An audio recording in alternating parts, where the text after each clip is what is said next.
हम कराची वाले से डरते नहीं, दाऊद इब्राहिम को बख्शते नहीं, और हम जो बोलते हैं डंके की चोट पे बोलते हैं। सीरियल से थे, हम बड़ी इज्जत करते हैं क्योंकि वो फ्यूचर हीरो है, इसीलिए तो हम बोलते हैं उबले चने उनको।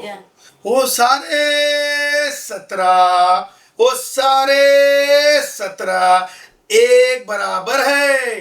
ख्याल से झूठी मूठी हाँ, डंके की चोट पे अगर हमें समय मिला तो जरूर जरूर जरूर हम फिर बिग बॉस में होंगे। हम बॉन्डिंग पे विश्वास नहीं, हम अपने आप पे विश्वास रखते हैं। हमारे साथियों ने, भाइयों ने, हमारे चाहने वालों ने काफ़ी लंबी हमारी जेल यात्रा देखी हुई है।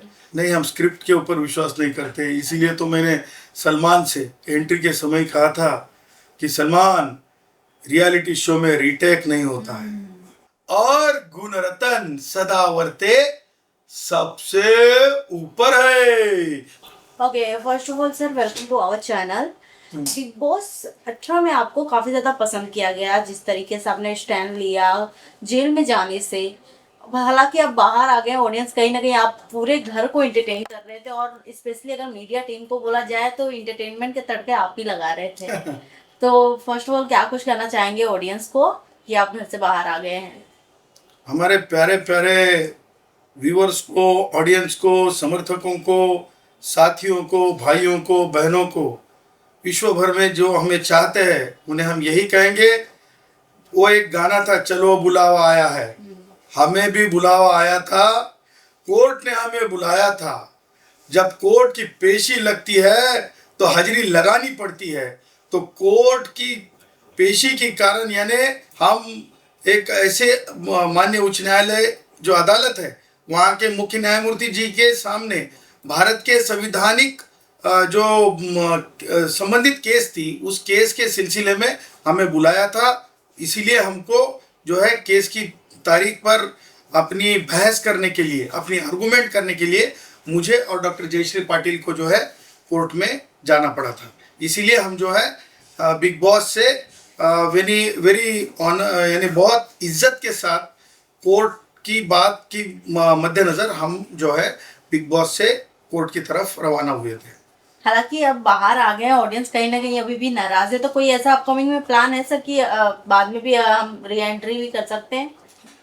हाँ, डंके की चोट पे अगर हमें समय मिला तो जरूर जरूर जरूर हम फिर बिग बॉस में होंगे, और बिग बॉस में हम अपनी जो चीज़ें हैं बहुत अच्छी तरह से रखने की, हमारी सोच बहुत अच्छी तरह से रखने की पूरी कोशिश करेंगे।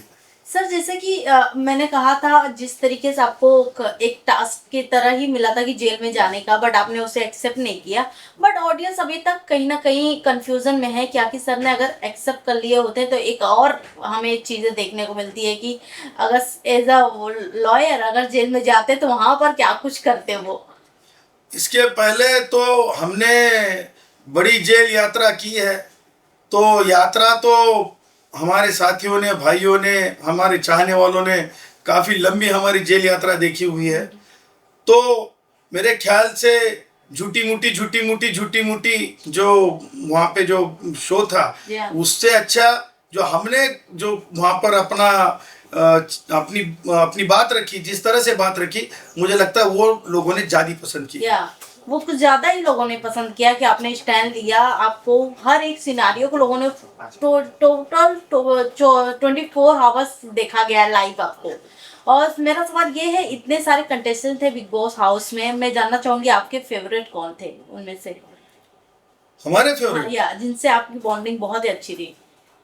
हम बॉन्डिंग पे विश्वास नहीं, हम अपने आप पे विश्वास रखते हैं, और हम जो बोलते हैं डंके की चोट पे बोलते हैं। तो शायद 2018 सीजन, यानी बिग बॉस अभी मैच्योरिटी के एज में आए हैं, और हम मैच्योरिटी से कर रहे थे। बाकी लोग वो उबले चने फ्यूचर हीरो फिल्मी दुनिया से थे, वो कलाकार लोग सीरियल से थे, हम बड़ी इज्जत करते हैं क्योंकि वो फ्यूचर हीरो है, इसीलिए तो हम बोलते हैं उबले चने उनको।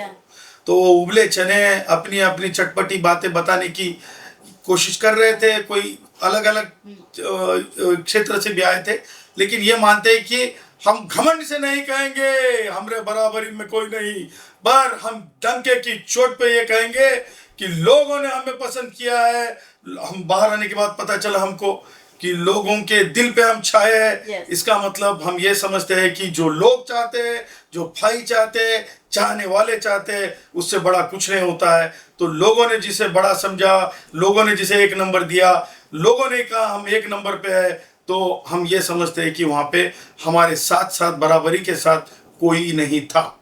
क्या बात है सर। मैं जानना चाहूंगी इतने सारे कंटेस्टेंट में से आपके टॉप 5 कौन है जिसे आप देखते हैं, हालांकि आपने उनके साथ रहा है, पर्सनली आपने जाना है, आपको उनके बिहेवियर से लगता है कि कौन फ्यूचर में टॉप 5 रहेगा या फिर कौन ट्रॉफी उठा सकता है बिग बॉस 18 का? वो सारे 17 एक बराबर है और गुणरत्न सदावर्ते सबसे ऊपर है। ये हम नहीं कहते हैं, ये जनता कहती है, ये पब्लिक कहती है, ये पब्लिक बोलती है।